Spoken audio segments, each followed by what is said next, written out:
Hermanos, que el Señor les bendiga. Nos encontramos estudiando quién es Dios. ¿Quién dice usted que es Dios? ¿O qué dice usted acerca de Dios?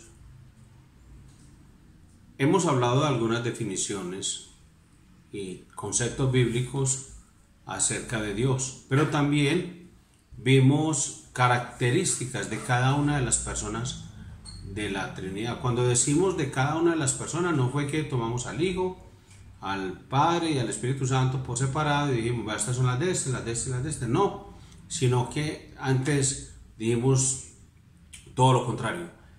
Cada una de las características como Dios aplica al Padre, al Hijo y al Espíritu Santo, porque los tres son Dios. Hoy vamos a hablar de algunas causas de la confusión acerca de Dios.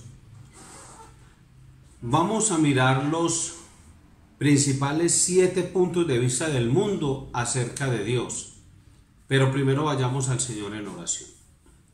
Amado Dios y Padre Celestial, en el nombre de Jesús te damos gracias, pedimos tu dirección, tu fortaleza, tu guía, tu inteligencia y sabiduría. Pedimos que nos des de ellos, Señor, para poder entender, porque como vamos a hablar de un tema que está en las Escrituras y fuera de eso que habla directamente de lo que es conocerte, Señor. Dios, a veces somos soberbios y creemos conocerte y queremos decir que podemos explicarte, que podemos definirte. Somos tan altivos que creemos que podemos hacer descripciones acerca de ti. Lo único que estamos haciendo aquí, Padre Celestial, es tomar la información que nos has dado en tu palabra y compartirla con los hermanos. Porque hay inquietudes, hay preguntas y aún hay jóvenes en nuestra iglesia, adultos y niños que tienen inquietudes muy válidas acerca de quién eres. Y muchos de ellos a veces dan respuesta, Señor, acerca de esa misma pregunta y no saben qué decir porque no te conocen. Permítenos ser el instrumento como iglesia para que estos hermanos te conozcan, Señor. Para que los niños y adolescentes y jóvenes te conozcan. Para que todos podamos tener, con base en tu palabra, una respuesta que sea consistente, de bendición y aclaratoria, Señor, para fortalecer nuestra fe. Creceremos en nuestro nivel espiritual en la medida en que te conocemos. Ayúdanos, oh Dios, en el nombre de Jesucristo. Amén. Bueno, hermanos, dijimos que íbamos a mirar los principales 7 puntos de vista acerca de Dios. Un ateo no encuentra a Dios por la misma razón que un policía no es encontrado por un ladrón. ¿Y por qué es? Porque no lo están buscando y no quieren encontrarlo. Eso es así de cierto. Pero no es solo el ateo, es todo aquel que no ha creído en Cristo, aunque diga que cree en Dios y puede decir, no, es que yo en Diosito creo, yo creo en Chuchito. Y lo digo con reverencia ante el Señor, no son términos que yo utilizo, son términos que utilizan las personas que no conocen a Dios, porque alguien que conoce a Dios no se refiere a Dios en esos términos, ni Diosito, ni Chuchito, ni el barbado, o el man de arriba, y en algunos casos que aparenta ser más respetuoso, el maestro, pero cuando se refieren al maestro, y quiero aclarar, por lo general lo hacen como una persona como usted y como yo que enseña cosas de sabiduría y que al que no le hizo lo que él quería le da una pela y punto. Eso es el concepto de la mayoría de las personas. Bien, ¿qué entendemos? Que el ser humano no quiere buscar a Dios, no quiere saber de Dios, no lo busca. Por eso, obviamente, Dios tiene que ser el que lo busque a uno. Y si Dios no me buscara a mí, créame que yo no hubiera buscado nunca a Dios. Es Él el que me buscó y me encontró. Vamos a hablar de los 7 principales puntos. Permítame un segundo, es tan amable. Hablamos del punto de vista del mundo del agnosticismo. ¿Qué creen?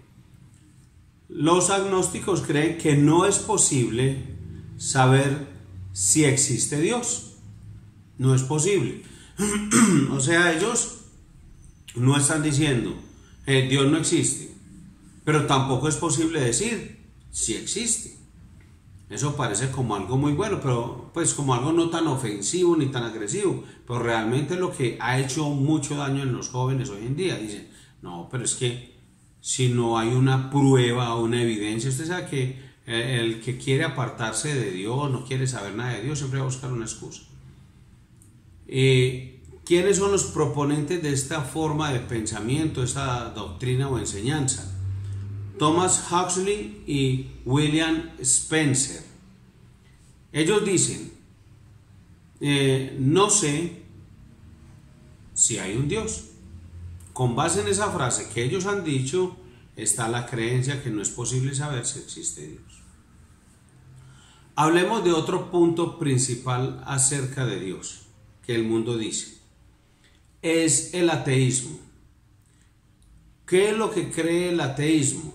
No hay necesidad de un Dios universal y personal. Los proponentes de esta corriente de pensamiento son Madeleine O'Hara y Bertrand Russell. Ellos dicen, sé que no hay Dios. Hablemos del tercer punto o el tercer aspecto, la tercera corriente de pensamiento, que son los de los principales en cuanto a Dios y lo que el mundo dice. Entonces el tercero es el deísmo. ¿Qué dice el deísmo? Que Dios puso al universo en movimiento y lo dejó a su suerte. Dios no interactúa con el hombre. ¿Quiénes son los proponentes de esa creencia? Benjamin Franklin y Thomas Jefferson. ¿Qué dicen ellos? Y abro comillas. Cuando digo ¿qué dicen? Son frases de ellos. No estamos parafraseándolos. Son frases que ellos dicen. El mundo es como un reloj al cual Dios le dio cuerda y lo dejó funcionando solo. El otro punto de vista acerca de Dios, por lo cual hay tantas confusiones acerca de Dios, es el panteísmo. ¿Cuál es la creencia del panteísmo? Dios es el universo, Dios es el mundo físico que conocemos, todo lo que vemos. ¿Quiénes son los proponentes de este pensamiento? Spinoza, Goethe y lo que llamamos el movimiento de la nueva era. ¿Qué dicen? Y abro comillas. Ese árbol es Dios. Si el mundo desapareciera, Dios también lo haría. Cierro comillas. El otro aspecto o punto o corriente de pensamiento es el panenteísmo. El panenteísmo cree o dice, todas las cosas son parte de Dios. Dios tiene un cuerpo y una mente. Los proponentes de esta corriente de pensamiento son Paul Tillich y todo lo que es la espiritualidad de la nueva era. ¿Qué dicen? Y abro comillas. Ese árbol es parte de Dios. Si el mundo desapareciera, el cuerpo de Dios desaparecería, pero él todavía tendría mente. Ya ve la variante entre panenteísmo y panteísmo.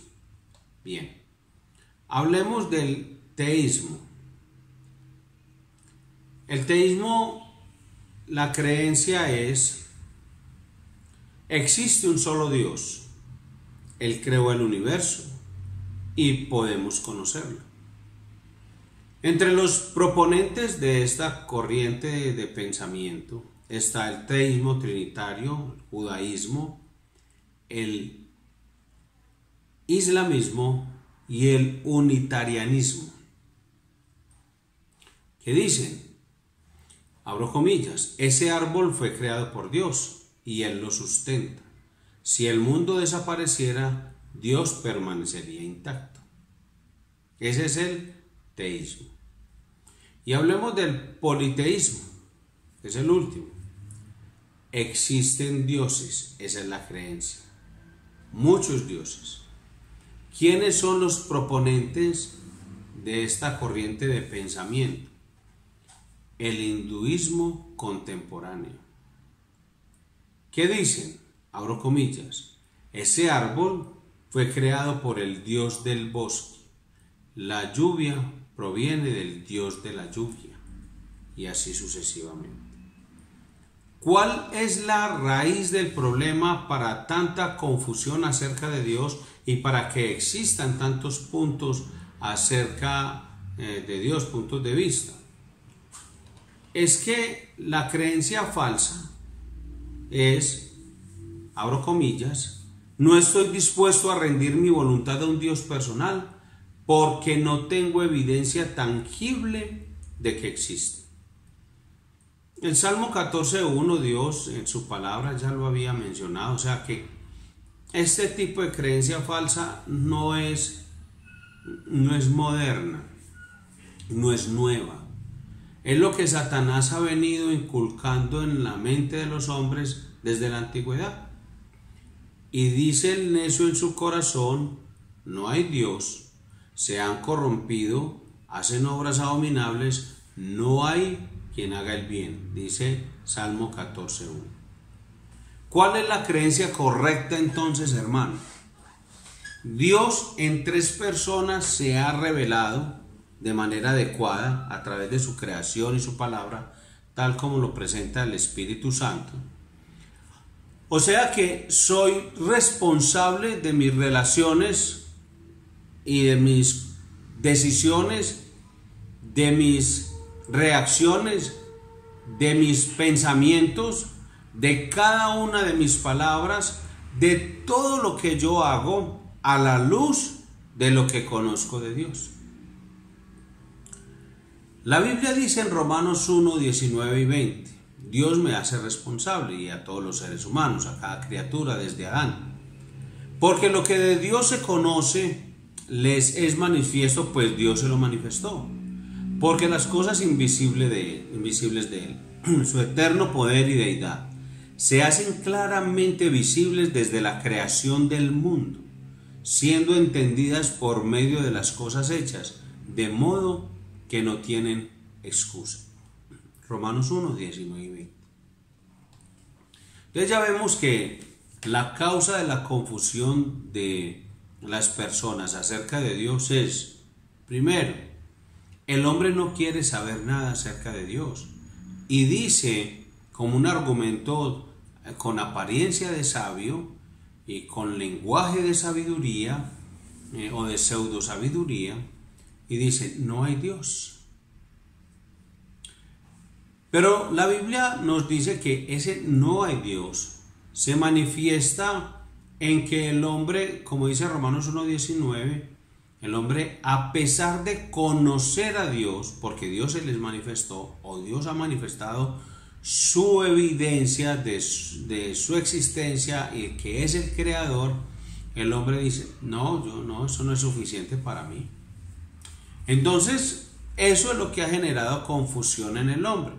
Y han aparecido muchas personas para decir, no, venga, yo sí le tengo la respuesta. Y el otro, no, yo le tengo la respuesta. Y así, en el momento tenemos 7 puntos de vista. Entonces, algunos dirán, no, pero son muchísimos más puntos de vista. Si usted los analiza, por lo general, esos nuevos o esos otros puntos de vista son variables de estos 7 que mencionamos. Entonces, ¿cuáles son los pasos para conocer la perspectiva de Dios? O sea, en última instancia, ¿cuál es la opinión que en verdad importa? ¿Realmente importa la opinión de los escépticos? ¿Importa mucho mi opinión? ¿Tiene relevancia la opinión suya o la mía? Esas son buenas preguntas, porque es que el ser humano está muy preocupado por lo que dice el hombre y por lo que dicen los demás. Ahora, una calcomanía en un carro, en la parte trasera, decía: Dios ha hablado, yo lo creo, fin del problema. Aparentemente ese parece un dicho muy sabio. Dios ha hablado y el creyente ha aceptado esa declaración. Quizá es mejor decir: Dios ha hablado. Ese es el fin del problema. Creería yo que es mejor, más correcto y más coherente y consistente con lo que dicen las Sagradas Escrituras. Lo que es realmente importante es lo que Dios dice. Lo que Él ha revelado acerca de sí mismo, eso es lo que importa verdaderamente. No lo que diga el hombre. Nosotros somos criaturas. El temor reverencial a Dios, ese es el punto de partida para entender al Dios de las Escrituras. Solamente se le puede responder a las preguntas tales como: ¿qué diferencia puede hacer el Señor en mi vida? ¿Es Dios personal? ¿Está interesado en mí? ¿Podemos conocer a Dios? Vale la pena meditar en esas respuestas y vamos a abordar en el transcurso de la enseñanza, no solo de hoy, sino en adelante, sobre estos aspectos. Pero estas son preguntas que generaron de alguna manera este estudio que estamos viendo estos martes. Y ya llevamos pues con esta la tercera entrega.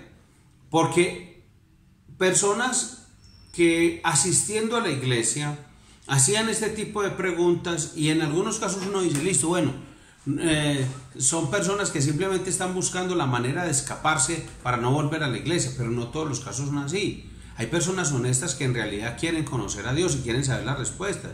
O sea, quieren saber qué clase de Dios es el que nosotros no solamente creemos y predicamos, sino el que Dios ha revelado en la Biblia, y que no sea un Dios diferente al que nosotros estemos hablando.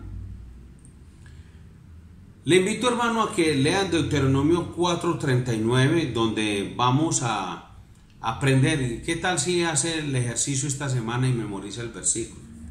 Dice Deuteronomio 4:39: aprende pues hoy y reflexiona en tu corazón, que Jehová es Dios arriba en el cielo y abajo en la tierra, y no hay otro.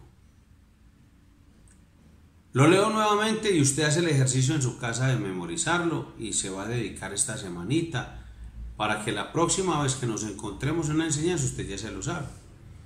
Aprende pues hoy y reflexiona en tu corazón, que Jehová es Dios arriba en el cielo y abajo en la tierra, y no hay otro. Deuteronomio 4:39.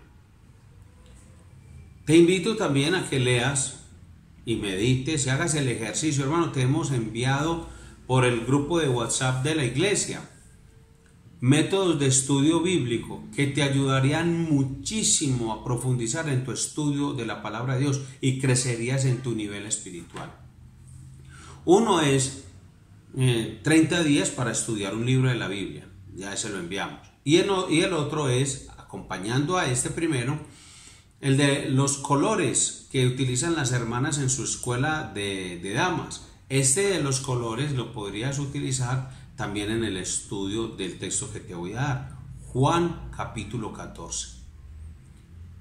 Léelo, medita en él y te va a ayudar a construir respuestas de argumento sólido para aquellos que no creen y no conocen al Señor. Y te va a ayudar primeramente en tu vida espiritual, pero luego te va a ayudar a otros. Te vas a convertir en el mendigo que ha encontrado pan y le dice a otros mendigos dónde hallarlo. Para todas las personas que quieren conocer al Dios de la Biblia, Juan capítulo 14 ofrece la respuesta acerca de la deidad de Cristo. En ese discurso en el aposento alto, Jesús reveló a sus discípulos que Él es Dios y les enseñó lo que tenían que saber. Ese capítulo en particular es excelente para aprender acerca de las tres personas de la Trinidad. En él, al comienzo del capítulo, Jesús les dice a sus discípulos: no se turbe vuestro corazón, creéis en Dios, creed también en mí. Versículo 1. Luego les explicó: yo soy el camino y la verdad y la vida, y nadie viene al Padre sino por mí. Si me conocieseis, también a mi Padre conoceríais, y desde ahora le conocéis y le habéis visto. Así que la invitación es a que lo estudies, y vamos a hacer un paso ligero, pero hermano, es tu responsabilidad. Luego él continúa diciendo que el Padre iba a enviar un consolador, dice el versículo 16, y yo rogaré al Padre y os dará otro consolador para que esté con vosotros para siempre. Ya dice otro consolador, es porque hasta ese momento Jesús era el consolador de sus discípulos, pero cuando él se fuera, el Padre y el Hijo iban a enviar al Espíritu Santo. Juan 14, 16. Ahora, haga una lista de la esperanza futura que hay en Cristo. Cosas que van a suceder sin lugar a dudas. Y utilice los versículos 2 y 3. Escriba, por ejemplo, en sus propias palabras, lo que para usted significa el versículo 6, cuando le dijo a sus discípulos que Él era el camino y era la verdad y la vida. En los versículos 7 al 11, ¿qué concepto clave cree que Jesús quiere que usted entienda en esa porción, en los versículos 7 al 11? En los versículos 12 al 15, ¿qué palabras de ánimo recibe de parte del Señor? ¿Qué compañero especial ha provisto el Señor para usted? Versículos 16 al 18. ¿Cómo demuestra su amor Jesús? Versículo 21. ¿En qué maneras es usted desobediente a nuestro Señor Jesús? Versículo 24. Versículo 26. ¿Quién le ayuda a entender la Biblia? Versículo 27. ¿Por qué no debe afanarse? Y versículo 28. ¿Qué promete hacer Jesús en el futuro? Si usted hace solo lo que le he pedido o le he puesto como tarea de estos versículos, usted va a quedar muy bien nutrido espiritualmente en este día por lo que aprendió de Juan 14. Pero le animo a que tome las otras dos recomendaciones. Lo que es el estudio de Juan 14 durante 30 días y llénese de él. Y también que utilice los colores que la hermana Patricia y el grupo de damas están invitando a que usemos para marcar nuestras Biblias en un aprendizaje profundo de las Escrituras. Ahora consideremos las 4 maneras en que Dios se revela a sí mismo. Es necesario que nosotros como iglesia, antes que cualquiera, nosotros lo sepamos. Si realmente podemos llegar a conocer a Dios, y en verdad podemos, la pregunta que necesitamos hacer es: ¿cómo podemos acercarnos a Él? O sea, Dios ha revelado algunos hechos acerca de sí mismo, de su naturaleza, de muchas maneras para que podamos conocerlo. Bueno, pero ¿cuáles son? Y es justo que usted haga la pregunta, que usted diga: bueno, pastor, pero entonces enséñenos. Bueno, Le invito a que lea conmigo en Romanos capítulo 1, versículo 20, porque la primera forma en que Dios se ha revelado es a través de la creación. Dice: porque las cosas invisibles de Él, su eterno poder y deidad, se hacen claramente visibles desde la creación del mundo, siendo entendidas por medio de las cosas hechas, de modo que no tienen excusa. Mire lo que dice el texto, hermano. Dios se ha revelado a los hombres y no tienen excusa, y lo ha hecho por medio de la creación. Así que no importa cuánto le diga a su esposo, su esposa, sus hijos, sus tíos, primos, abuelos, no importa cuánto le digan ellos acerca de Dios y sus puntos de vista acerca de Dios. La Biblia dice: las cosas invisibles de Dios, su eterno poder, su deidad, se hacen claramente visibles. Eso no es ahora, es desde la creación del mundo, siendo entendidas por medio de las cosas hechas, de modo que ni sus papás, ni sus hijos, ni sus hermanos, tíos, abuelos, nadie, ni sus vecinos tienen excusa. Nadie puede sostener que el universo no es una creación altamente compleja y majestuosa. Ayer vi una película que se llama Geotormenta. Me puse a ver esa película y me pareció interesante. Y lo que yo hablaba con Isabela, que ella fue la que me hizo el comentario, y me dijo: eso es como el hombre crear la Torre de Babel. Está tratando de hacer cosas para decir: no necesitamos a Dios. Creamos un sistema de tecnología que cambia hasta el clima. Y uno mira todas las otras películas, las que tienen que ver con las enfermedades, crean unas super vacunas. Usted se va a quedar inmune frente a cualquier demonio de enfermedad que aparezca. Y en el tema de la economía también hay unas super soluciones en esas películas. Y uno dice: ahí están adoctrinando al mundo, enseñándole que no necesitamos a Dios, podemos manejar el tema de las finanzas, el tema de la salud y el tema del clima. Y en todo eso necesitamos es que no haya ninguna religión que nos controle, sino que nos miremos a todos como cada quien haga lo que bien le parece. Eso es el adoctrinamiento del mundo moderno. Ahora, los científicos, muchos científicos respetables, aseguran y están de acuerdo en que todo tuvo un comienzo. Una ley de la ciencia dice que algo no puede provenir de la nada. Y esa ley se llama la primera causa. Nosotros, por la palabra de Dios, no la necesitamos, pero es bueno saberlo. Es bueno que tengamos esta respuesta para cuando la gente le diga a uno como que las cosas se crearon de la nada, entonces le decimos: no, hay una ley que se llama la primera causa, que dice que nada puede crearse de la nada.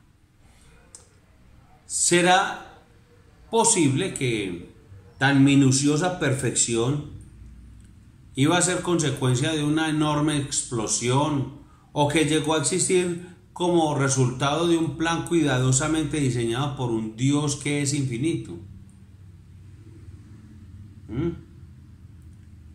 Pues uno pone esas dos cosas y se cae esta primera, pues uno dice: no, es que eso no. O tiro yo todos estos papeles para arriba y digo: sale un libro ahí.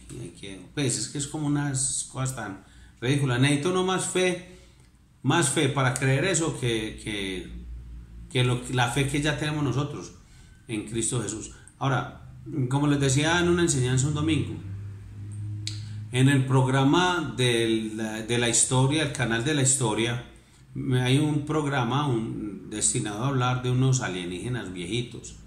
Y dicen que esos alienígenas viejitos son los creadores. Oiga, usan la misma palabra, ni que inventan otra, dicen que los creadores. Y que esos creadores nos hicieron. Y que esos creadores nos hicieron de tal forma que nosotros íbamos a construir unas naves espaciales tan poderosas que íbamos a volver a buscarlo a ellos. Digo: pues no, hombre, de herbo, hombre, vea, El creador es uno, es Dios, y no hay otro Dios como el versículo que acabamos de memorizar. Fuera de eso, cuando nos muramos, si hemos puesto nuestra confianza en el Dios creador y salvador, a Él volvemos sin necesidad de naves espaciales ni nada de eso, hombre. Eso sí, el que no creyó en Cristo como salvador y como su creador y señor, pues va a pasar la eternidad lejos de ese Dios creador, que es que, pero se la inventan y arman una historia que uno dice, no, pues que están copiando, pero le ponen en lugar de esto, dicen lo otro. Es que es el hombre muy, muy necio. O sea, mire, esa probabilidad de que una explosión al azar produjera el universo se compara a la probabilidad de que una explosión en una imprenta de como resultado la creación de un libro. O sea, la idea es absurda, es totalmente irracional. Desconocer el diseño de Dios. Es que no más esta mañana estaba viendo, pues yo salgo a caminar con unos hermanos de la iglesia y de hecho los invito a los que puedan ir a las 6:30 de la mañana en la cancha de la mansión, aunque usted puede hacerlo donde quiera. Y si quieren no lo hace, esto no es pues que ya va a decir que es pecado no ir a caminar o a trotar. Bien, entonces estaba viendo yo, le decía yo a las personas, a las hermanas con las que estaba ahí, les dije, el diseño de Dios tan perfecto, que decimos las huellas digitales, el iris de los ojos, que yo no sé qué, bien, listo, pero mire que hasta el solo trotadito de las personas es distinto. Y miramos una señora, miramos otra señora, miramos otra señora, porque acá siempre son las mujeres las que salen a caminar. A los hombres después de un momento, ¿por qué tengo esta barriga, hombre? Cierro paréntesis. Pero entonces uno hasta en eso ve el diseño de Dios y la exclusividad que le da Dios a cada una de sus criaturas. Que somos únicos por diseño y creación de Dios, como para decir, no, eso fue una explosión. Si fuera algo así, pues entonces volvemos al tema de la imprenta. Pues es que es tan absurdo, hermano. Dios es muy paciente, en serio. Su longanimidad y su paciencia es solamente para que, mire, dice Romanos 2, es solamente para que la gente vaya a Él en arrepentimiento. Es dándoles tiempo a ellos y a nosotros también para que no nos jactemos mucho. También Dios nos está dando tiempo siempre para que nos arrepintamos. No es que vamos a perder la salvación, sino que siempre Dios no viene y de una hace esto y me corta porque aunque yo lo merezco, no, me disciplina. Eso es tiempo.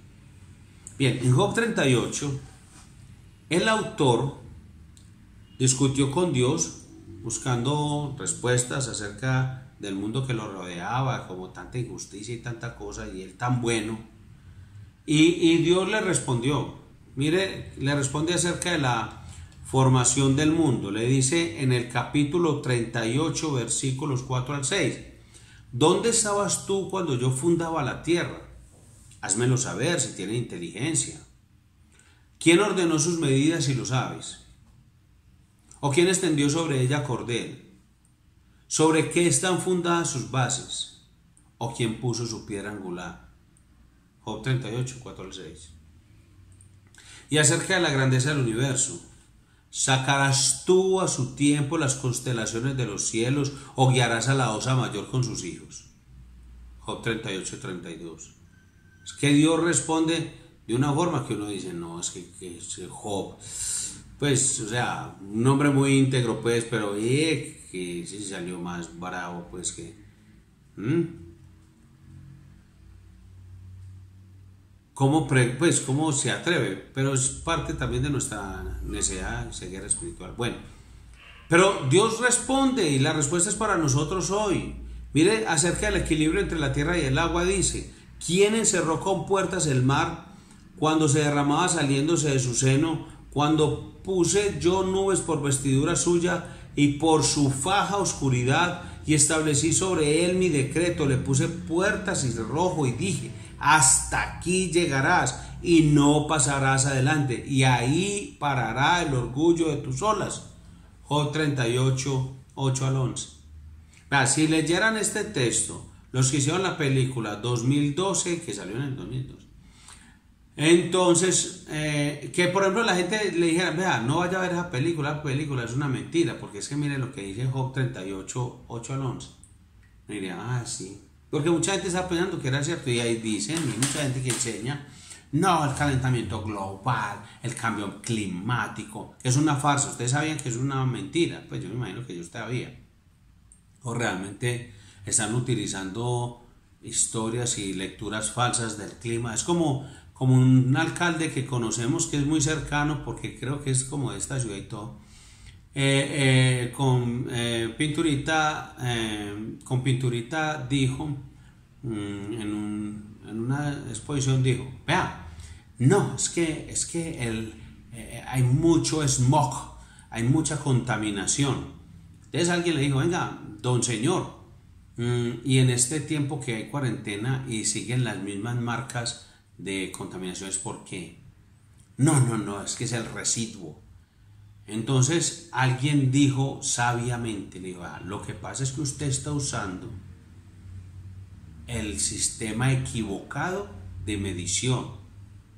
Y claro, como usa el sistema equivocado de medición, da los resultados que usted necesita para atemorizar y aterrar la ciudad y poderla sancionar y clavar en multas y poner la movilidad mala y hacer todos los daños que está haciendo. Es por un tema de medición. Y le explico, por ejemplo, si yo uso un microscopio y pongo un pedazo de carne que me voy a comer, que ahí se ven unos animalitos moviendo, pero se ven que son unas cosas infinitesimalmente pequeñas, pero ante el microscopio eso se ve gigantesco. Y yo voy a comer esa serpiente, hombre. Entonces, si usted utiliza ese sistema para medir la carne que va a comer, usted no vuelve a comer carne, ni nada. Así le dijeron. Entonces lo mismo pasa con esta gente que se inventa esas catástrofes finales del mundo, el Armagedón, una película que era con un asteroide que iba a destruir el planeta, los aguaceros que también nos van a destruir, o sea, un montón de cosas. Y desconocen la Biblia y al Dios de la Biblia. Es que Dios le puso equilibrio a la tierra y al agua. Dios dice, usted al mar le dice, usted aquí no pasa. El mar puede estar bravo y de ahí no pasa. Así de sencillo. No sube de ahí. Es lo que Dios ha determinado. Es que dice, yo sobre él puse mi decreto. Un decreto real. Es un decreto real porque él es el rey. También le explicó acerca de la distinción entre el día y la noche. Has mandado tú a la mañana en tus días. Has mostrado al alba su lugar. Job 38, 12. Hermano, es que esto es impresionante. O sea, el Señor nos está diciendo, vea César, yo me he revelado a la humanidad a través de la creación. Mire, a través de la formación del mundo, la grandeza del universo, el equilibrio entre la tierra y el agua, la distinción entre el día y la noche. Es que cuando un día ha durado 25 horas, César, o ha durado un día 12 horas, o 16, no, los días duran 24 horas, y eso es exacto, eso es tan preciso que por eso está el año bisiesto, y los que saben, bueno, ya entienden de eso, no me voy a poner a explicar eso. El cuartico de día, bueno, y todas las cosas. Eso es una cosa impresionante, qué exactitud. Solo Dios, eso no fueron los mayas, hombre, pues, ¿para qué me va a decir? No, los mayas y los aztecas, pastor. Los mayas y los aztecas. No, mi hijo, usted, pues con una cara de indio también. Bueno, en fin, ¿a qué voy? Es que Dios le está diciendo a Job, vea, es que el creador soy yo. Y a través de la creación yo le he hablado a toda la humanidad y me le he revelado. Mire, en el ciclo de muerte y vida, 38:17, te han sido descubiertas las puertas de la muerte y has visto las puertas de la sombra de muerte. ¿Usted qué? Pues, ¿usted tiene poder sobre eso? Yo lo hago. Yo tengo poder sobre la muerte. Y cuando alguien cruza eso, no hay quien lo devuelva.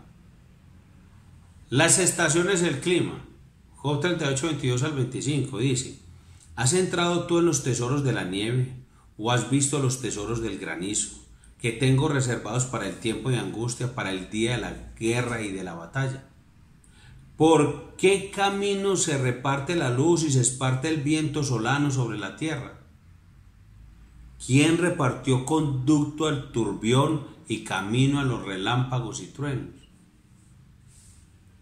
Entonces Dios se ha revelado a través de la creación y Dios le dijo a Job, y en eso podemos encontrar, hermano, una abundancia de sabiduría, hermano. Y el hombre sabe eso, o sea, el hombre dice Romanos 1:20, no tiene excusa. No tiene excusa. Él sabe, él mira el mar y él se va para la costa, se va a pasear por allá, así se ha coleado de un bus que se fue con una pantaloneta de baño y con una gorra que consiguió prestada. Y él ve que el mar viene y se devuelve. Nunca sale. Así sencillo. Él ve que la gente va muriendo, como que en el tiempo. Él ve que el día se acaba y empieza, y ya, ve el ciclo normal. O sea, todas esas cosas él lo ve y no tiene excusa. Y él dice, así me le he revelado. Que todo eso tan exuberante en belleza, en poder, en sabiduría, todo eso lo tuvo que haber hecho un Dios creador. Si hay creación, hay un creador. Y como hay perfección, hay un diseñador perfecto. A través de la conciencia, dice la Escritura, porque la ira de Dios se revela desde el cielo contra toda impiedad e injusticia de los hombres que detienen con injusticia la verdad. Porque lo que de Dios se conoce les es manifiesto, pues Dios se lo manifestó. Romanos 1, 18 al 19. Porque toda la gente alrededor del mundo tiene un código moral que es increíblemente similar. O sea, por ejemplo, en ninguna cultura se le permite al hombre tomar la mujer de otro. En ninguna cultura. Donde vaya, esta es la mujer suya y punto. Y nadie puede pasar ese límite. ¿Por qué? Porque ese conocimiento innato de lo bueno y lo malo es un testigo interno de la existencia de un Dios moral. En todas las culturas la gente adora y tiene cierta inclinación hacia la religión. Por lo mismo, el hombre tiene inclinación natural a ser religioso. Miren lo que dice el apóstol Pablo en Hechos 17:22. Entonces Pablo, puesto en pie en medio del Areópago, dijo: varones atenienses, en todo observo que sois muy religiosos. Es que el hombre tiene una inclinación natural hacia lo moral, hacia lo bueno y lo malo, y toda cultura tiene los mismos parámetros. Mire, por eso están esos degenerados, pues, esos abominables y ese tipo de personas, hombre, tan destructivas, están procurando legislar para tener, ya volverlo legal, pero por más legal que sea, por más que digan, sí, todos los hombres pueden hacer esto y todas las mujeres pueden hacer esto y los pueden hacer tal cosa, y volver toda la maldad legal del aborto, la eutanasia y la pedofilia y todas esas cosas, por más que lo vuelvan legal, en todos los gobiernos del mundo, el hombre sabe que tiene conciencia que está obrando mal, sabe, y tiene que forzarlo por medio de una ley, sancionar, meter a la cárcel y poner multas al que diga que no. Entonces usted va y le dice a una persona, usted está en pecado, porque Dios dice que Él creó hombre y mujer, ahí mismo lo demanda, se va para la cárcel y todas esas cosas. Usted dice, ¿por qué? Es que no lo digo yo, es que no es mi posición personal, lo dice las Sagradas Escrituras, Dios, un libro sagrado lo dice. Así como lo dice aquí la Constitución, así como lo dice ¿cómo es? Código de trabajo, en fin, hay un reglamento interno, todo eso, la Biblia lo dice. No, usted está equivocado. Y traten de forzar todo eso por medio de sanciones y todas las cosas, aunque lo hagan, el hombre sabe que está obrando en contra de la ley moral de Dios. ¿Sabe que está en contra de Dios? El hombre también, por la palabra de Dios, tiene conocimiento que los requerimientos de la ley están escritos en el corazón de los hombres, los requerimientos de la ley, mostrando la obra de la ley escrita en sus corazones, dando testimonio su conciencia y acusándoles o defendiéndoles su razonamiento. Romanos 2:15. El hombre, de la única forma que podría el ser humano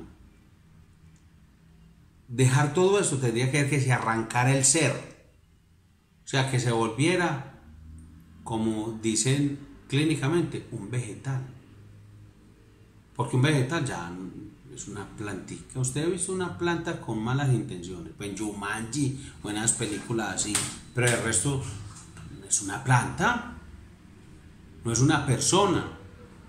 Como no es persona, entonces no le afecta lo que ocurra, cultural o no cultural, moral no moral, ético no ético y tal, no le afecta, una planta no le afecta. Lo mismo ocurre en cuanto a los requerimientos de la ley de Dios escrita en los corazones de los hombres. El hombre puede esforzarse, no, es que eso está escrito en su corazón, dice Dios, en lo más profundo de su ser, ahí está. Por eso lo dijimos ahorita. Curiosamente, los países del mundo tienen un mismo estándares morales, y pusimos el ejemplo. En ninguna cultura del mundo se acepta que un hombre tome la mujer de otro. Dios es justo y no castigará al inocente, dice Génesis 18:25. Lejos de ti el hacer el tal, que hagas morir al justo con el impío y que sea el justo tratado como el impío. Nunca tal hagas. El juez de toda la tierra no ha de hacer lo que es justo. Entonces, hablando de que Dios se ha revelado por medio de la conciencia, entonces, ¿qué dice la Escritura? Pues Dios me ha dado conciencia, ha escrito las obras de la ley o los requerimientos de la ley en mi corazón. Y yo tengo mi vida sometida a Cristo. Dios va a obrar con justicia de acuerdo a lo que Él mismo ha dicho. Él es el juez de toda la tierra. ¿Cómo más se ha revelado Dios? A través de su comunicación. En el segundo libro de Samuel 23:2 dice: el Espíritu de Jehová ha hablado por mí, y su palabra ha estado en mi lengua. Aunque Dios se ha revelado de manera general a través de la creación y de su ley puesta en nuestro interior, aún así, nosotros no sabríamos más de Él si no tuviéramos más revelación. Si no fuera porque Dios se ha revelado más, el hombre quedaría aún sin saber entonces qué hacer, porque el hombre dice, bueno, Dios existe, esto tan perfecto, tiene que haber un diseñador. Y dice, y la conciencia no me deja tranquilo, hago esto y me acusa, hago esto y me aprueba, pero ¿qué hago? Entonces Dios ha dado una revelación de sí mismo, una revelación personal al hombre, para que el hombre adore a Dios, al único Dios verdadero, y así no intente adorar algo que no es el Dios bíblico. Recuerde que el hombre siempre, todo ser humano tiene una inclinación a adorar a algo o a alguien, pero tiene una inclinación religiosa. Por eso el Señor se ha comunicado a nosotros o con nosotros a través de su revelación. La revelación personal, hablemos de Adán, dice Génesis 2:16, mandó Jehová Dios al hombre diciendo, de todo árbol del huerto podrás comer. A Caín, entonces Jehová dijo a Caín, ¿por qué te has ensañado y por qué ha decaído tu semblante? Noé, dijo pues Dios a Noé, he decidido el fin de todo ser, porque la tierra está llena de violencia a causa de ellos, y he aquí que yo los destruiré con la tierra. Mire que Dios ha hablado de forma personal, se ha revelado de forma personal. Que Dios no lo haga hoy en día, eso es otra cosa, que ya lo entendemos por la Escritura. Pero en ese momento, como se estaba, vamos a decirlo así, construyendo todo el tema de las Sagradas Escrituras, no había Biblia. Entonces ellos no podían decir, bueno, vamos a abrir en Génesis capítulo 2:16. No, Dios le hablaba directamente a Adán, le hablaba personalmente a Caín, le habló personalmente a Noé. Abraham le dijo, pero Jehová había dicho a Abraham, vete de tu tierra y de tu parentela y de la casa de tu padre a la tierra que te mostraré.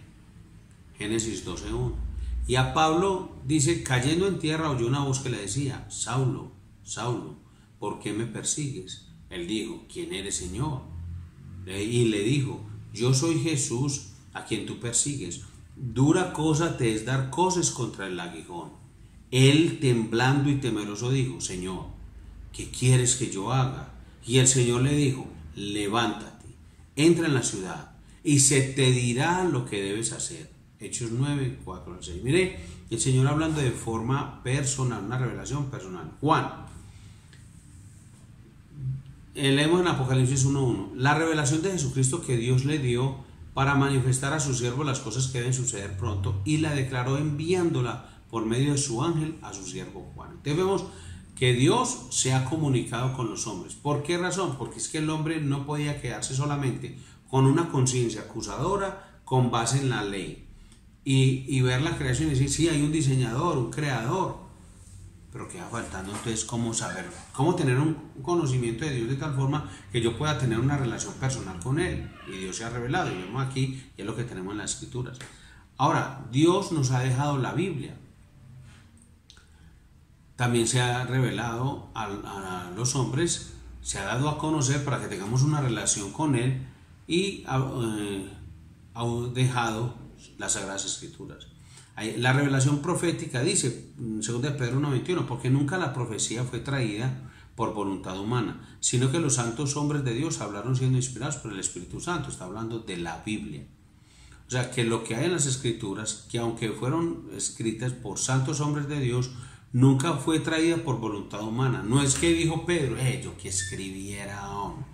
A ver, hombre, yo quisiera, hombre, es que yo con este desparche en esta cuarentena aquí en Roma, me quisiera, no, ¿será que me pongo a escribir Primera de Pedro? ¿Qué? No, hombre, fueron inspirados, impulsados, empujados por el Espíritu Santo.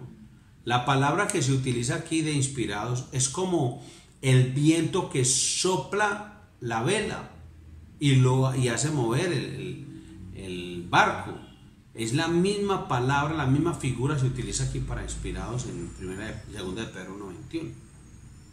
La palabra inspirada, la Biblia inspirada, dice 2 Timoteo 3:16, toda la Escritura es inspirada por Dios y útil para enseñar, para redarguir, para corregir, para instruir en justicia. Entonces es una palabra profética porque anuncia las promesas y el cumplimiento de las promesas de todo lo que tiene que ver con la historia de la redención del Señor Jesucristo. Pero también es una escritura que es inspirada por el Espíritu Santo, y en este caso la palabra inspirada, la figura que se utiliza es como si Dios, el Espíritu Santo, le estuviera dictando, y casi como que Pedro o Pablo escribiendo como si estuvieran siendo dictados por él, usando su propio estilo. Obviamente yo no voy a escribir una palabra,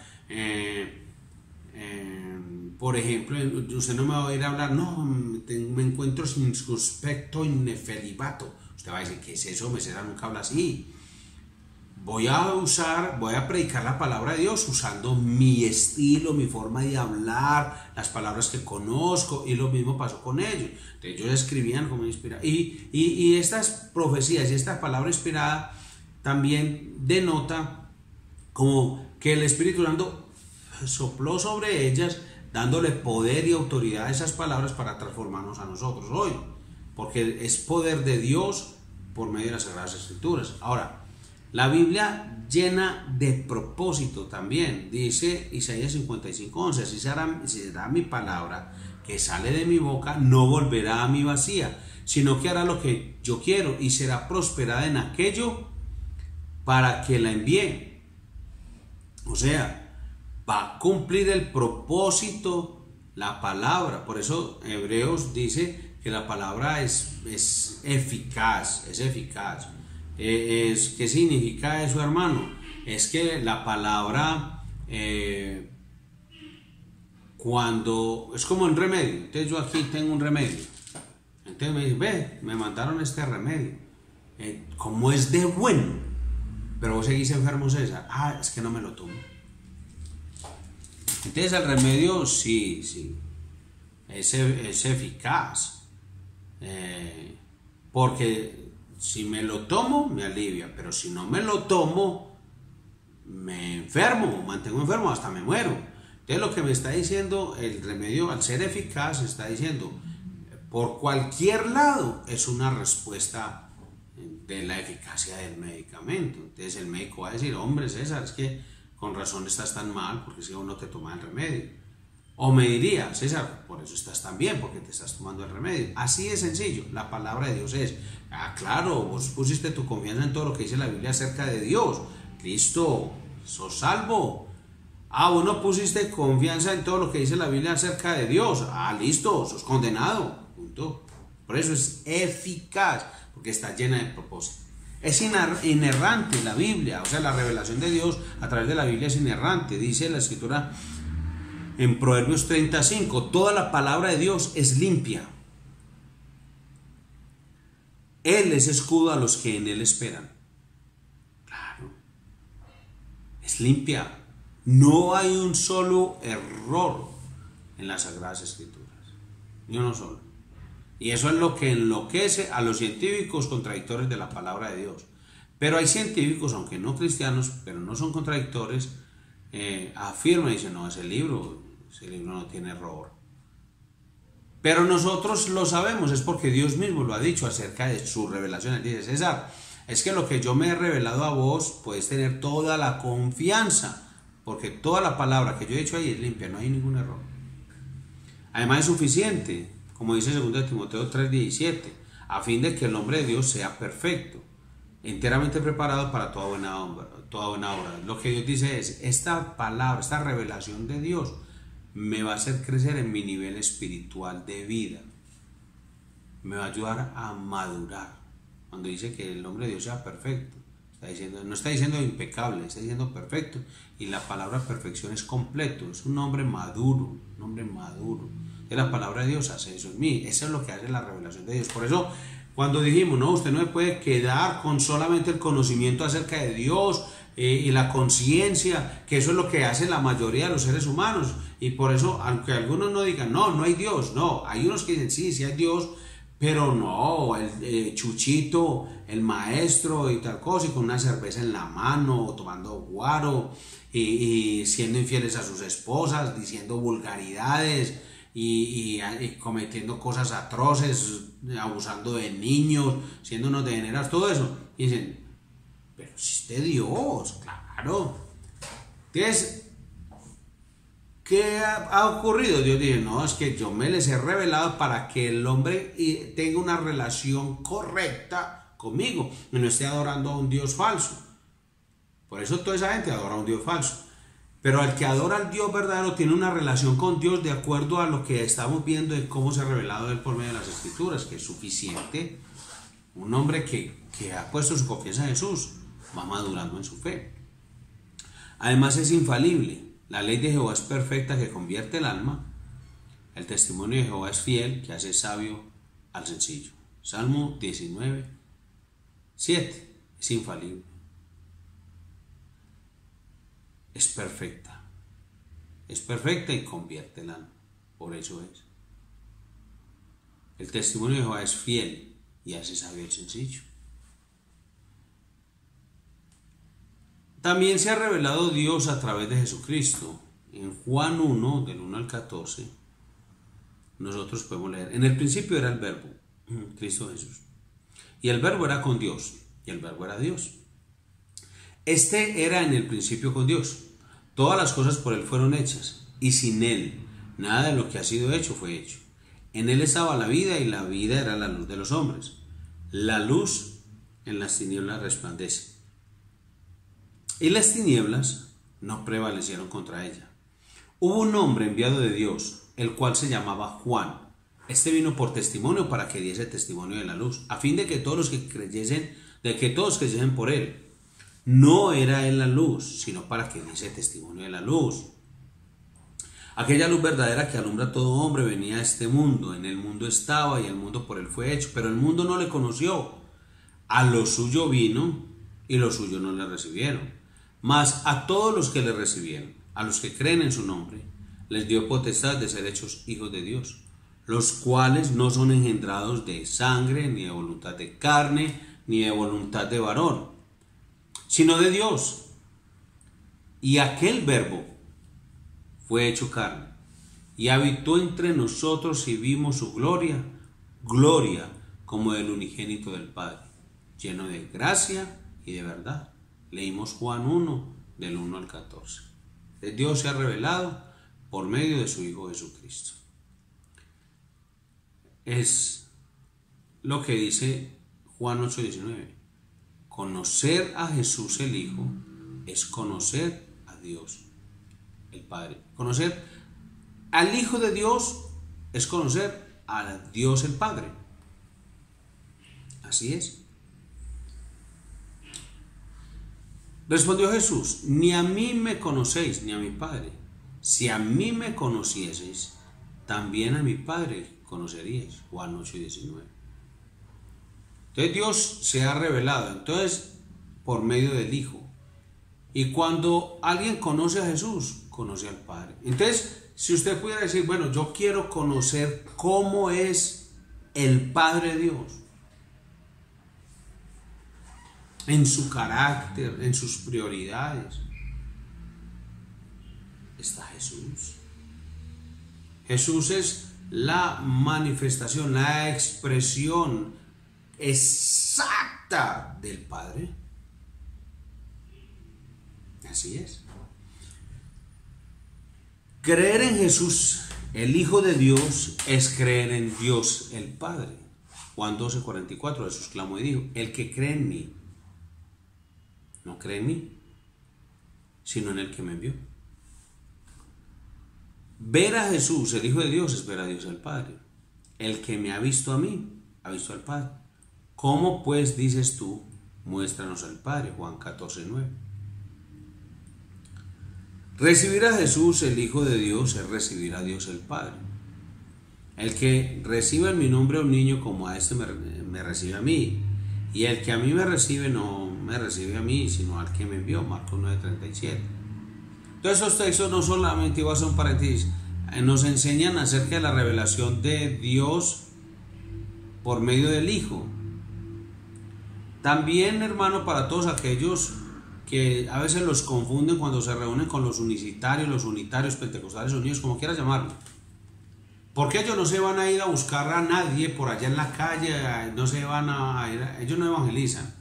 Ellos hacen proselitismo en las iglesias cristianas evangélicas y meten ahí, después se reúnen, buscan alguna ovejita por ahí un poquito débil y se le acercan, empiezan a confundirlo y tal cosa. Y de pronto, si es una oveja sin un pastor que la cuide, que no enseñe la palabra de Dios, claro, se la llevan y ponen a la persona en una herejía, porque eso es una herejía. Es que usted no puede negar al Padre, usted no puede negar al Hijo, usted no puede negar al Espíritu Santo. Y hay sectas que niegan al uno o al otro. Y ellos dicen, no, es que Jesús es el mismo Padre. ¿Cómo hacen, hombre? ¿Cómo leen esto? Pues, no, es que es una cosa terrible, hermano. Es que el engaño de la serpiente y del pecado es una cosa terrible. Entonces, hemos visto, Dios se reveló de varias maneras para que el hombre le conociera y pudiera tener una relación personal con él. Una relación que iba a hacer que se tradujera en el hombre en vida eterna. No solamente lo dejó en la creación, la conciencia, sino que él ha dejado la Biblia y el Hijo de Dios, nuestro Señor. ¿Eso a qué nos lleva, hermano? A ver que Dios es el Dios de toda consolación. Porque esa confusión de la gente dice, no, pero es que hay 7 puntos de vista principales, es que yo no sé ni qué creer, porque es que hay tanta cosa. Pues ya te hemos dicho, te hemos mostrado lo que dicen estas personas, lo que creen, quiénes fueron sus ponentes, estudie la vida de sus proponentes y mire las frases que decían. Eso nada tiene que ver con el Dios de la Biblia, es que hay un solo Dios verdadero. La Biblia diría, no, crea en cualquier Dios, que de todas formas yo lo voy a salvar por haber creído en un Dios. Él diría eso. Y Jesucristo no hubiera muerto. No, eso sería un montón de cosas muy distintas, pero es que no es así. La Biblia dice, hay un solo Dios, no hay otro Dios. No hay otro Dios. Y Dios es el Dios de toda consolación. Dios no nos ha creado y dejado a la deriva como enseñan algunos, como en el océano de la vida, que Dios nos creó, le dio cuerda al reloj y lo dejó ahí funcionando y se fue. No, Él no solo conoce los detalles más íntimos de nuestra vida, sino que tiene como prioridad, como alta prioridad, nuestros intereses. Y eso es muy importante. Por eso el que no conoce a Dios no puede confiar en Él, porque no sabe qué clase de Dios es. Imagínense todos esos puntos de vista acerca de Dios. La gente vive un montón de locuras, angustiadas y todo eso. Imagínense que usted tenga un hijo y que su hijo necesite un donante, estas alitas, o me paso con la novicia voladora, dame con este cuellito, un donante de sangre para que su hijo se sane y tal, que usted, no, mi religión me lo prohíbe, pero Dios te lo prohíbe, la religión me lo prohíbe. Y sí, Dios, y con un versículo forzado, hermano, que no significa para nada lo que ellos dicen, hermano, y no permiten transfusiones de sangre, y uno dice, ¿cómo hacen, hombre? No es que no conocen al Dios de la Biblia. Entonces la Biblia dice en el Salmo 9:10, dice, en ti confiarán los que conocen tu nombre. Es que por eso la gente que no conoce a Dios no tiene cómo confiar en Él, y sus vidas son un reflejo del Dios que conocen. Eso es cierto. Su nivel de vida espiritual es directamente proporcional al Dios que usted conoce. Usted puede decir, soy cristiano, y puede ser cristiano, pero en la medida que usted conozca a Dios, y la clase de Dios que usted conozca por la palabra y todo lo que hemos venido aprendiendo, se refleja en la forma en que usted reacciona ante las circunstancias de la vida. Es que todos tenemos problemas, todos tenemos dificultades, todos recibimos bendiciones, todos tenemos momentos muy buenos y otros tenemos momentos muy malos. Hay vacas gordas, vacas flacas, hay de todo. Pero como usted y yo reaccionemos frente a eso, está sujeto, está atado al conocimiento que tengamos de Dios. Pero si usted y yo no conocemos al Dios de toda consolación, si yo creo que Dios sí me creó, pero que Dios deja que uno haga por ahí lo que uno puede hacer, hermano, ayúdate que yo te ayudaré. No, hermano, usted no conoce al Dios de la Biblia, porque es que Dios conoce todos los detalles de tu vida, y créame, su vida, sus intereses, lo que a usted le ocurra, lo que para usted es importante, es una prioridad para Dios. Eso es lo que dice la Biblia. Hermano, Dios no nos tiene como hijos para jugar con nosotros a los dados y mirar a ver qué hacen. No, hermano. El Dios de las Sagradas Escrituras, el único Dios verdadero, está interesado por tu vida, hermano, y para Él eso es una prioridad. Lo dice la Sagrada Escritura. Para eso murió Cristo, hermano. Bendito sea el Dios y Padre nuestro Señor Jesucristo, Padre de misericordias y Dios de toda consolación. 2 Corintios 1:3. Ya lo hemos estudiado los sábados, pero voy a hacer un recuento. Es que la palabra consolación que aparece en el texto, que se traduce allí, es una palabra griega, es paraklesis, que significa alguien llamado al lado de, o una exhortación o consolación. Ánimo se traduce, estímulo, consuelo.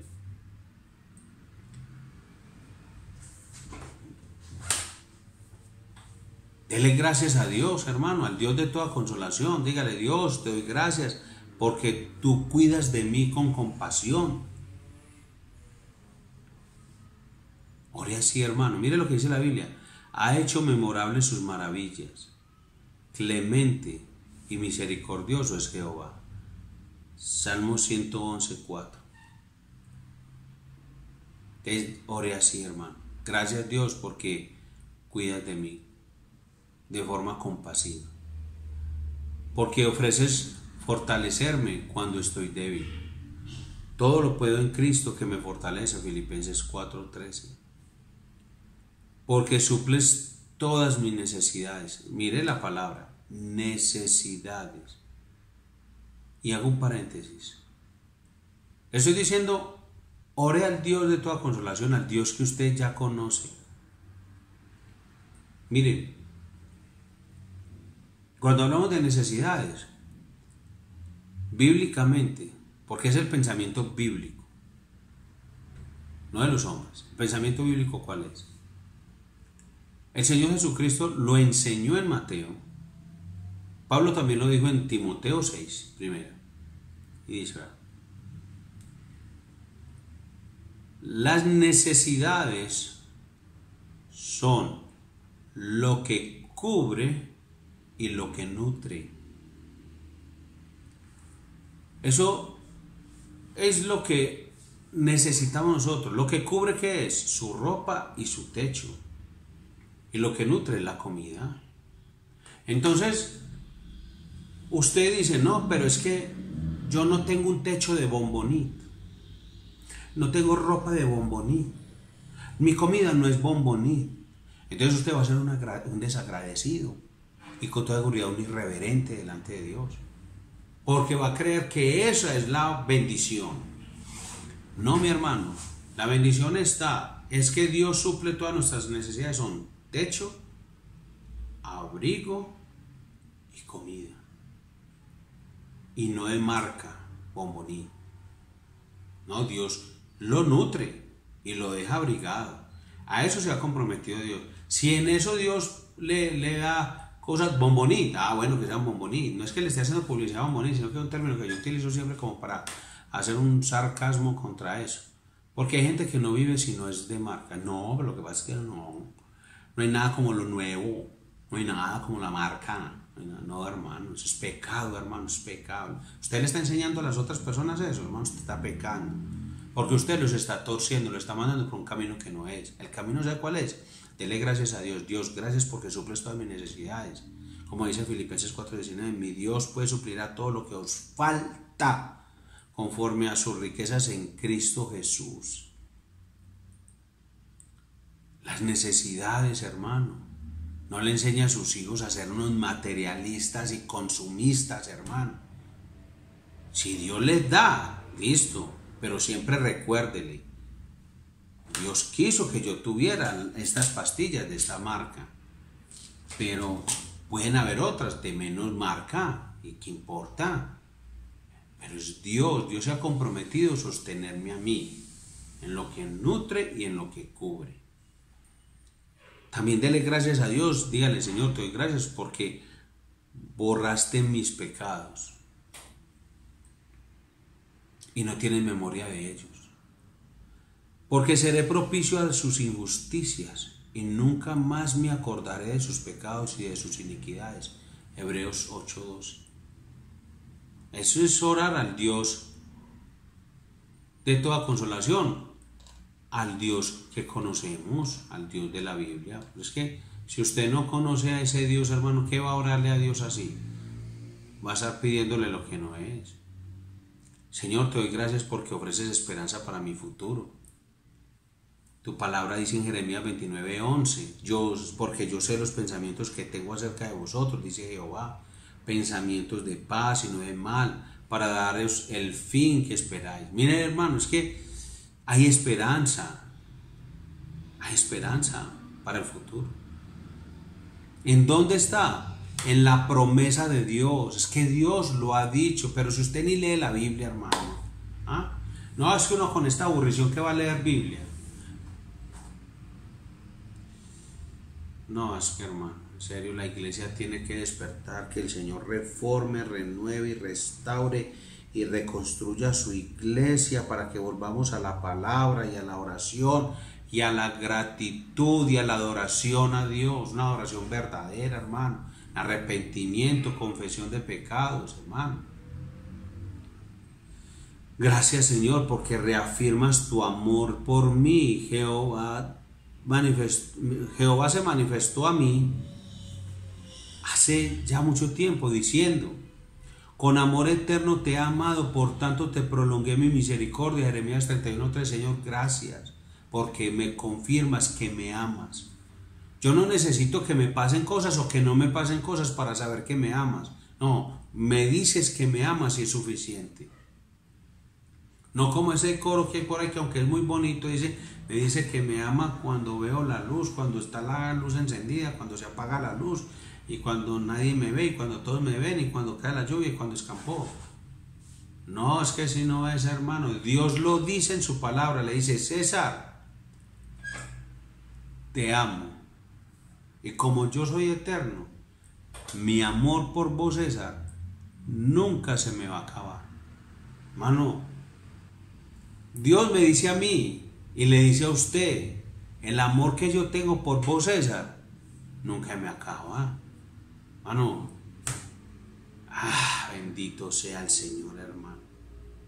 Por eso la misericordia se extiende, César, se extiende eternamente. Dele gracias a Dios y dígale: Señor, gracias porque conviertes mi dolor en gozo. Mire lo que dice el Salmo 35: porque un momento será su ira, pero su favor dura toda la vida. Por la noche durará el lloro y a la mañana vendrá la alegría. Eso no lo saben los que no conocen a Dios. Y lo leen y para ellos no significa nada. Pero los que confían en el Señor son aquellos que le conocen, que tienen una relación estrecha, profunda, íntima con Dios. Uno no conoce a Dios de otra manera, hermano. Dios se ha revelado por medio de su palabra. Él nos ha dicho: César, yo soy el Dios de toda consolación. Venga a mi oración. ¿Qué le pasa a mi hijo? ¿Qué le pasa? Él lo sabe, pero él quiere que yo saque de mi corazón y diga: Señor, es que yo soy un ingrato, Señor. Yo no he leído la Biblia, Señor. Y reconozco que he dejado de reconocer, de ver, de apreciar, de contemplar su misericordia, su compasión, su cuidado.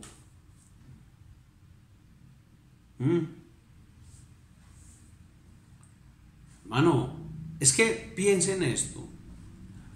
La carta de Filipenses se llama la carta del gozo. La llaman muchos estudiosos de la Biblia. ¿Y sabe dónde la escribió Pablo? En el Decameron de San Andrés, en el San Luis. La escribió después de que estaba haciendo snorkel, estuvo careteando, viendo las mantarrayas y los peces de colores, y después de una cena en el restaurante de comida árabe y tomarse una limonada de coco, se sentó a la luz de la luna en la playa y empezó a escribir. Oiga, en prisión, hermano, en prisión. Pero es que el apóstol Pablo, todo lo que hemos leído, él lo conocía. Él era un hombre estudioso de la Biblia. Y él decía: para mí el vivir es Cristo y el morir es ganancia. Y si me muero, eso va a ser muchísimo mejor porque voy a estar con el Señor. Pero y si no, qué alegría poder estar aquí para servirle a ustedes, hombre. Además, ¿sabe qué? Es que pues todo esto que yo vivo, es por Cristo que me fortalece. Es que Él va a suplir todo lo que me falta conforme a sus riquezas en Cristo Jesús. Por eso les digo, filipenses, no se afanen, no se llenen de ansiedad. Regocíjense en el Señor siempre. Mire, otra vez les digo, regocíjense. O sea, los mando con autoridad apostólica. Oren al Señor y denle gracias a Dios por todo esto de lo que acabamos de hablar.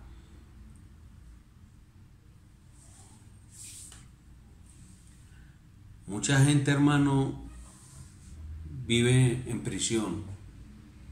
Y tal vez usted, hermano, esté en prisión. Oiga, pastor, ¿qué le está pasando? Sí, en la cárcel de su pasado. Está esclavizado por sus malos pensamientos, sin saber que el Dios de la Biblia, el Dios de toda consolación, el Padre de misericordia, o sea, toda la misericordia se origina en Él, toda misericordia. Si usted es compasivo con alguien, eso se originó no en usted, en Dios. No, yo como soy de misericordioso, pastor, yo soy misericordioso. Usted lo que es un vanidoso, jactancioso, altivo, prepotente. Misericordioso es Dios. Y Él ha compartido esos atributos suyos conmigo. Y puedo ser misericordioso como Él es. Porque en Él nace, en Él se origina, de Él fluye, brota la misericordia. Es su esencia, es su naturaleza. Hermano, ¿usted cómo va a seguir en la esclavitud de su pasado, hermano? Pensando, ay, no, pues que, ¿será que el Señor sí? ¿Será que es que yo creo que a mí me está pasando esto porque es que yo hice, allá en el 87, yo me acuerdo una vez que mi mamá me mandó a hacer un mandado a comprar unas papas, y en lugar de traer papas, traje morcilla, y otro día me mandaban por 200 de salchichón y yo traje un taxi. No, es que yo creo que por eso es que a mí me pasan tantas cosas. Usted no conoce a Dios. Si usted piensa así, no conoce a Dios. Si usted cree que todo eso es, ay, es que mi pasado, no, es que, vea, el creyente confiesa su pecado porque se arrepiente y adora a Dios por el perdón de sus pecados. No hay que quedar, hermano, en esa amargura y por allá en la prisión del pasado. Celebra, gozoso, hermano. El Salmo 32 lo dice.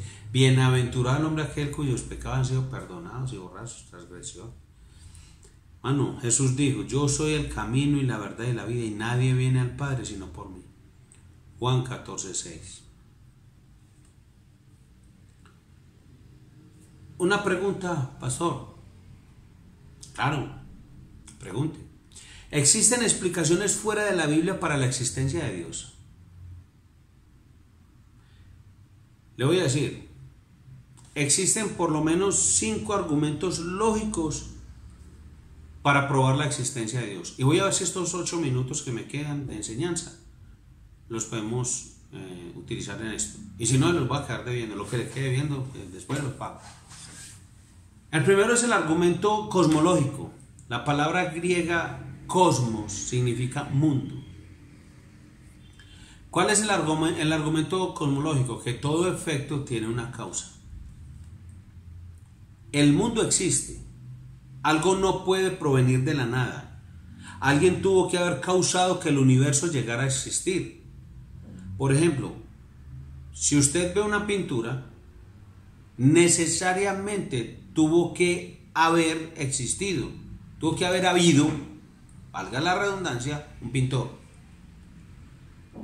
Si hay creación, tuvo que existir o tiene que existir un creador.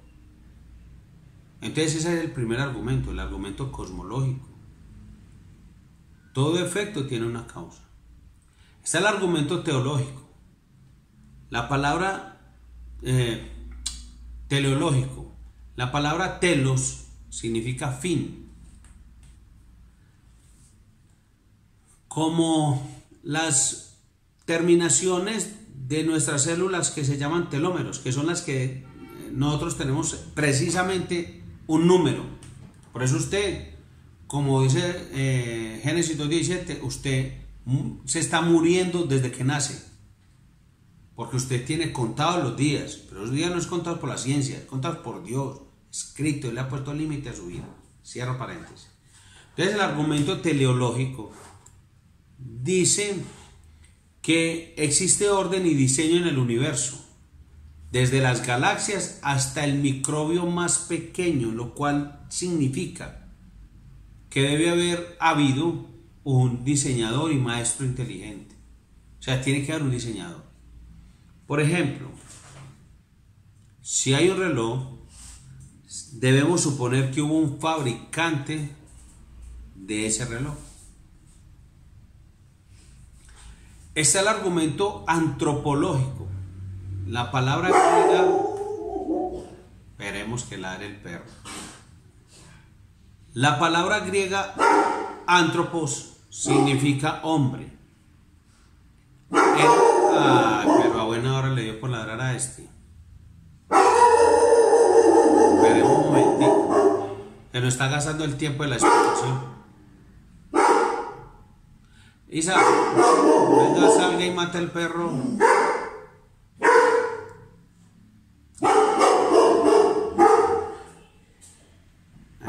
Enciérralo en la jaula de la tortura.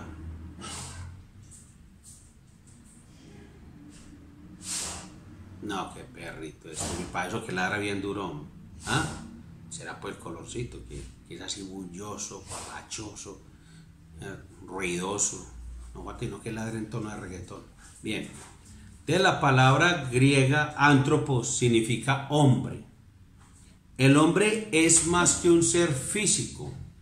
Tiene conciencia, intelecto, emociones, voluntad. El lado espiritual del hombre tiene su origen en alguien fuera de sí mismo. Dios. Pero ¿qué es esto? ¿Es cierto? Cuando no es el aguacatero, el del Bonais es el perro. Ahí está. Y lo que pasa es que hay unos vecinos que pasan y los llaman. Pasan por aquí bajando por las escalas. Y empiezan, Onis, Onis. Y entonces él se alborota. Él no lo toma como un cariño y no como un alboroto. Bien, este es el argumento moral. La gente única en su especie, separada de las plantas, de los animales, de los insectos, solo nosotros. Por eso el perro no lo hace de maldad. Que hay gente que dice, oye, ese perrito lo está haciendo de maldad.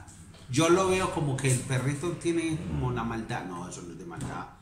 Solo nosotros los seres humanos tenemos conciencia de lo bueno y lo malo, y las consecuencias de las acciones.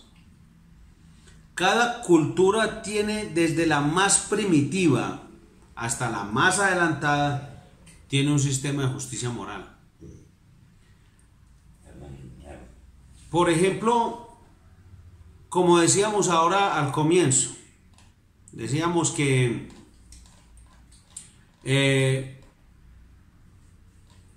no importa la cultura que sea, el hombre tiene una inclinación religiosa, tiene un deseo de conocer a un Dios, y además de eso tiene como unos estándares morales similares en todo el mundo. Entonces por eso podemos decir, es que es la ética moral, ¿cierto?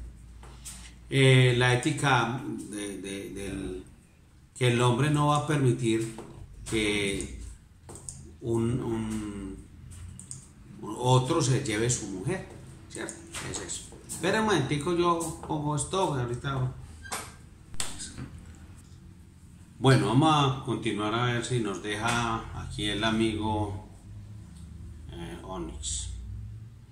Y tenemos el argumento ontológico, que es de la palabra, procede o proviene de la palabra griega ontos, que significa existencia. El concepto de Dios es universal en todas las culturas.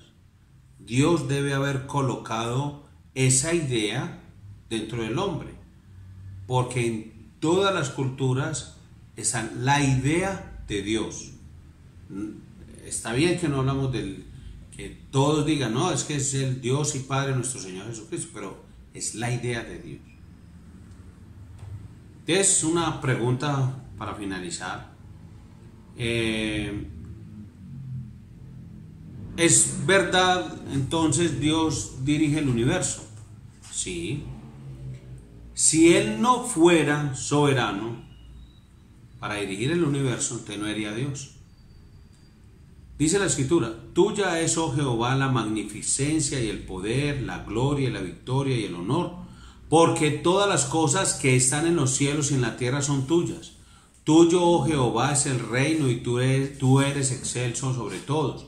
Las riquezas y la gloria proceden de ti, y tú dominas sobre todo. En tu mano está la fuerza y el poder, y en tu mano el hacer grande y el dar poder a todos. Job 42:2 dice, yo conozco que todo lo puedes y que no hay pensamiento que se esconda de ti.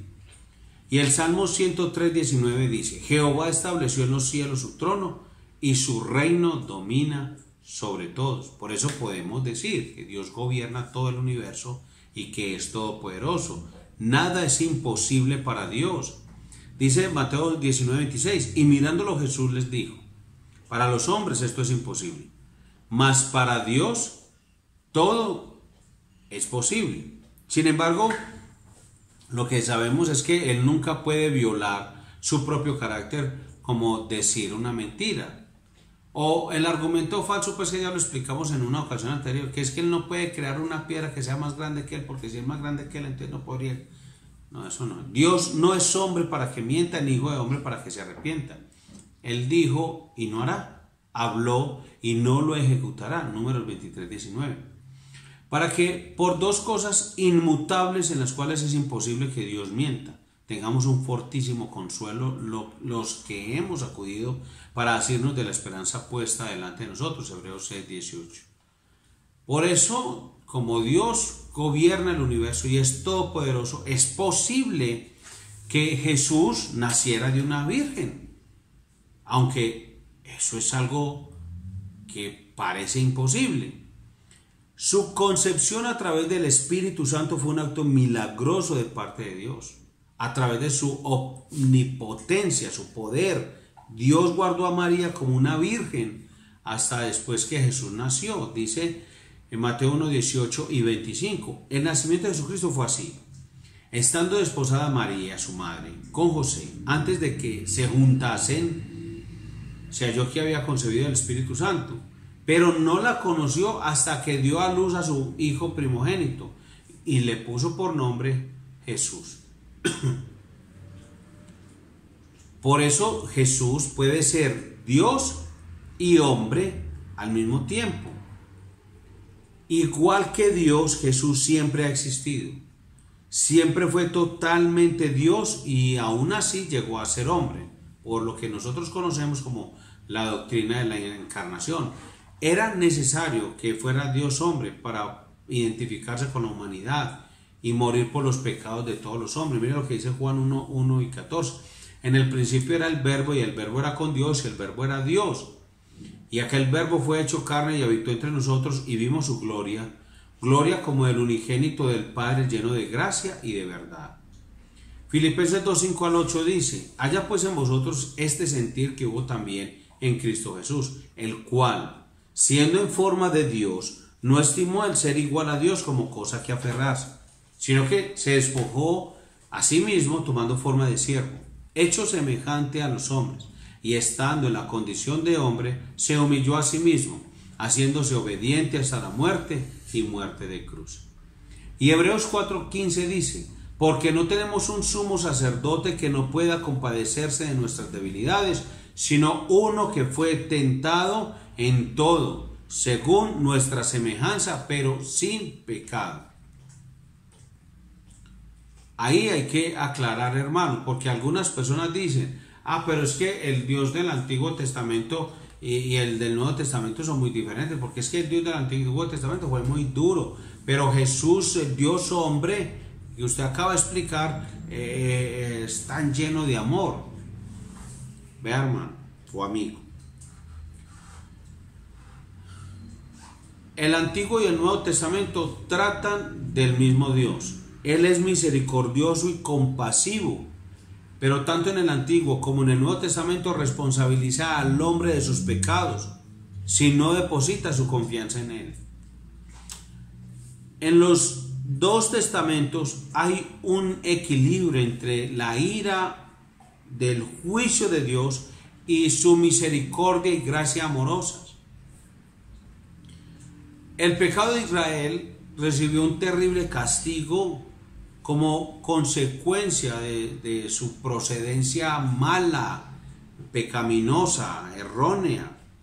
Pero el Dios que escogió a los israelitas como posesión especial suya, los redimió una vez y otra vez y otra vez de todos los problemas que eran causados por sus pecados. Léase el libro de Jueces y va a ver todo ese ciclo, hermano, de lo que estamos hablando.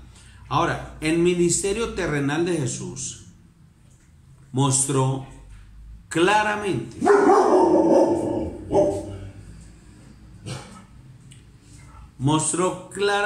su condena del pecado y su amor por el pecador en la cruz. O sea, en la misma cruz estaba demostrándose cuánto Dios aborrece el pecado y cuánto ama al pecador. El libro de Apocalipsis revela el juicio final de Dios sobre el autor del pecado y sobre los pecadores no arrepentidos.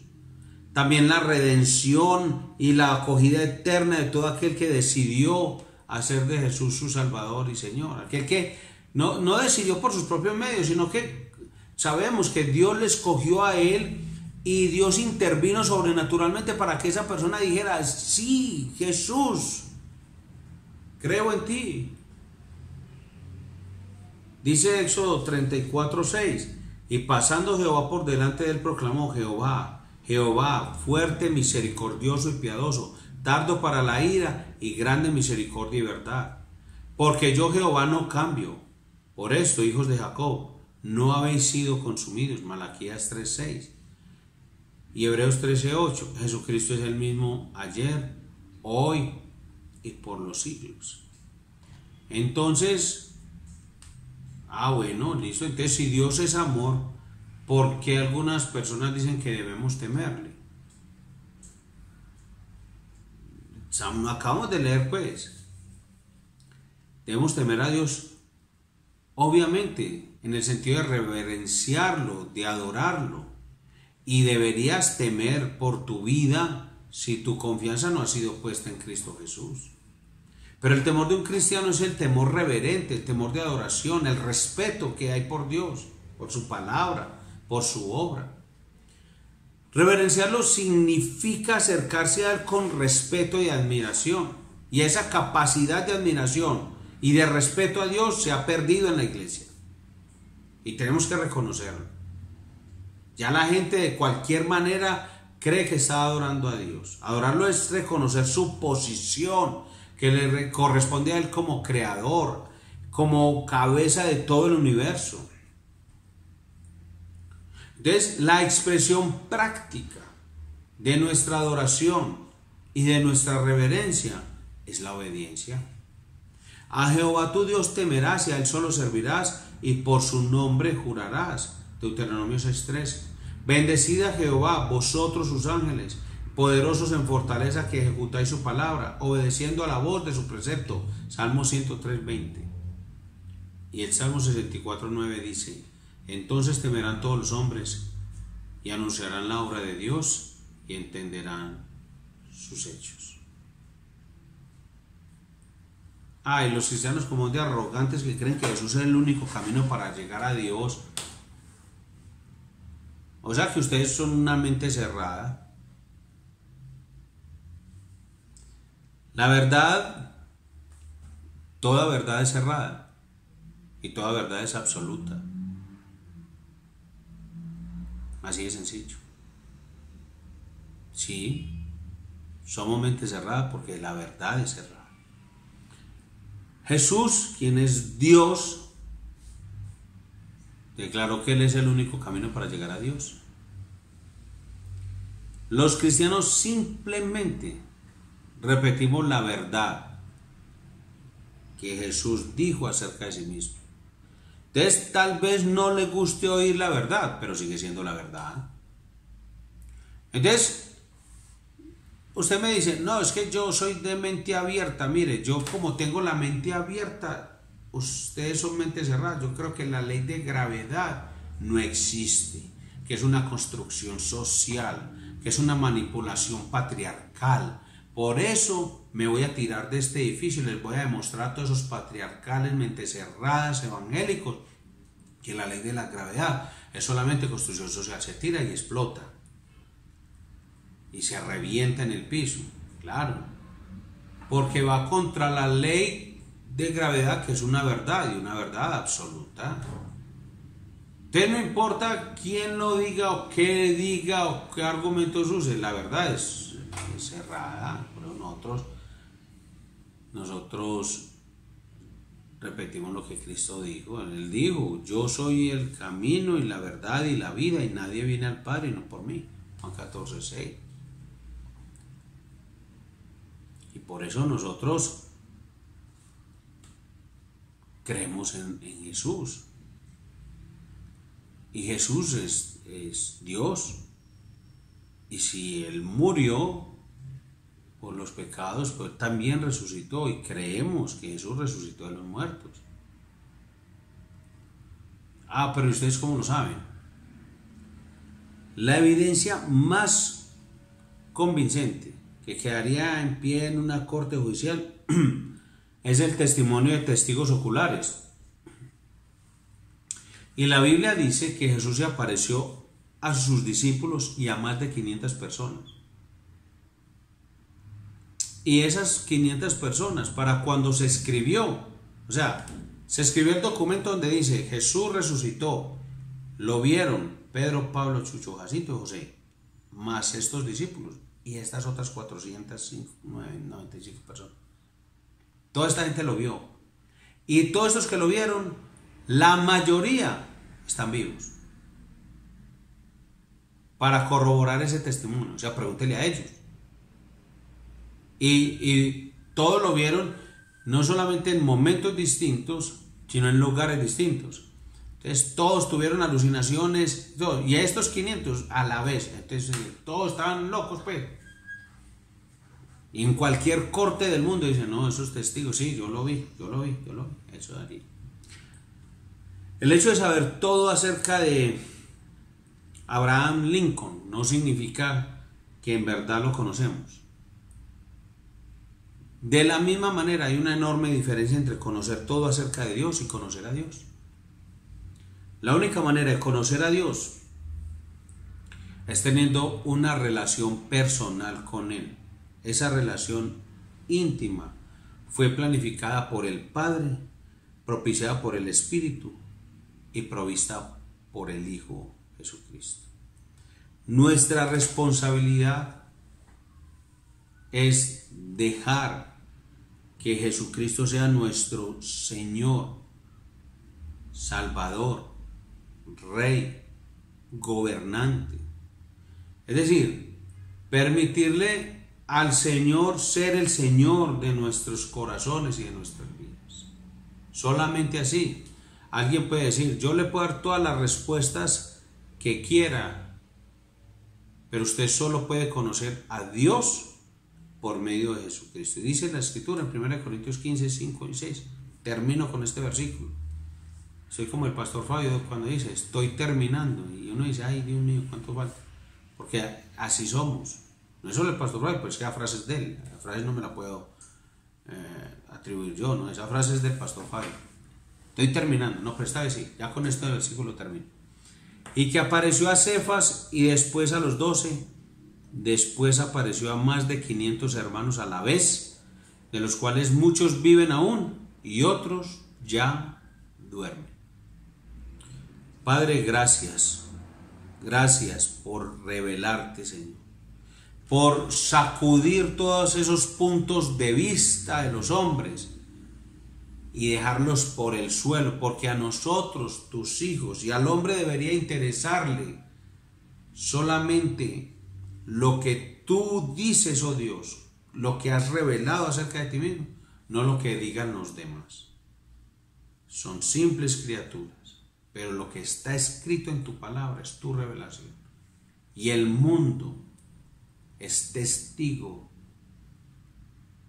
de la encarnación de tu Hijo Jesucristo, y hay testimonio escrito de esto también. El mundo es testigo también de la muerte y resurrección del Señor Jesucristo. Nosotros, Dios, te conocemos y podemos confiar en ti, Señor, porque en tu palabra leemos todo acerca de ti. Gracias te damos en el nombre de Jesús. Amén. Que Dios les bendiga. Gracias por acompañarnos. Y si hay alguien que necesite alguna orientación acerca de este tema, quiere conocer más acerca de Dios y quiere tener una iglesia cristiana donde congregarse, le invitamos a que nos acompañe en nuestra iglesia cristiana Villahermosa, en la calle 65, número 41 a 10, en el sector de la Mansión del barrio Villahermosa. Nuestros cultos son los domingos de 9 y a las 11 de la mañana, y ahí le estaremos esperando. Que Dios les bendiga y les guarde.